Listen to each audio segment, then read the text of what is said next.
बारामतीत झालेल्या विमान अपघातात अजितदादांचं निधन झालं होतं, पण हा खरंच अपघात होता की घातपात असा प्रश्न सर्वांना पडला। पण अचानक सीआयडी तपासातून एक अशी नवी माहिती समोर आली आहे, ज्यामुळे ज्या लोकांच्या डोळ्यात पाणी होतं त्या डोळ्यात प्रचंड राग दिसायला लागलाय। अचानक सीआयडीच्या तपासात एकाचं नाव समोर आलंय की जे नाव ऐकल्यानंतर सर्वात आधी लोकांच्या डोळ्यातलं पाणी थांबलं, कार्यकर्ते रडायचे बंद झाले आणि त्यांच्या चेहऱ्यावर एक अतिशय तीव्र रागाची भावना दिसून आली। सह्याद्रीचे वाघ अजितदादा आपल्यात नाहीत हे 100% खरं आहे। दादा जिवंत आहेत, दादा परत आले आहेत, दादा बारामतीत त्यांचं आगमन झालं हे सगळं खोटं आहे। अपघात हा झाला होता, त्या दिवशी तो दुर्दैवी प्रकार घडला आणि त्या दिवशी दादा हे अनंतात विलीन झाले, हे आपल्याला मान्य करावं लागेल। पण याचा सूत्रधार कोण होता, या अपघाताला मागे कोण होतं, ही बातमी कधीच पुढे आली नाही, कारण ही बातमी दाबून टाकण्याचा प्रयत्न झाला होता। कारण की लोकांना फक्त दाखवण्यात आलं की दादा जिवंत आहेत, दादा येणार, चमत्कार होणार असं दाखवून लोकांचं दुर्लक्ष करण्याचा प्रयत्न झाला। पण खरा मुद्दा बाजूलाच राहिला। तो मुद्दा होता की अपघाताचा सूत्रधार कोण, हा अपघात घडवण्यामागे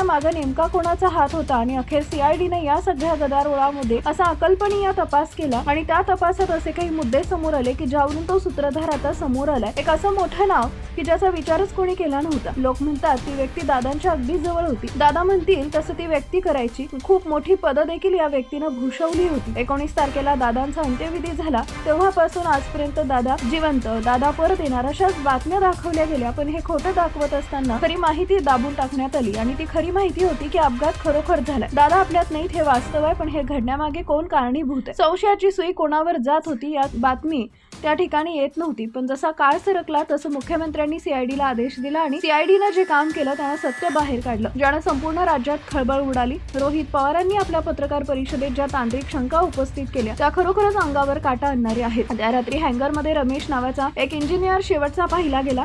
या रमेशची पार्श्वभूमी काय होती, सीआयडीच्या सूत्रानुसार रमेशच्या बँक खात्यात आदल्या दिवशीच एक निनामी परदेशी कंपनीकडून मोठी रक्कम जमा झाली होती। विमानाचं ट्रान्सपॉन्डर जे विमानाचं लोकेशन कंट्रोल रूमला सांगतं आणि इंधन पुरवठा करणाऱ्या यंत्रेमध्ये काहीतरी तांत्रिक फेरफार केल्याची शक्यता आता तपास यंत्रणा वर्तवत आहे। दर्शकांनो, या व्हिडिओमध्ये दिलेली सर्व माहिती सीआयडी तपासात समोर आलेला प्राथमिक निष्कर्ष आणि राजकीय वर्तुळात सुरू असलेल्या चर्चांवर आधारित आहे। आमचा उद्देश कुणाचाही भावना दुखावणं किंवा कोणत्याही व्यक्तींवर अधिकृत आरोप करणं नाही, तर केवळ लोकांच्या मनात असलेली शंका, उपलब्ध असलेली माहिती समोर मांडणं आहे।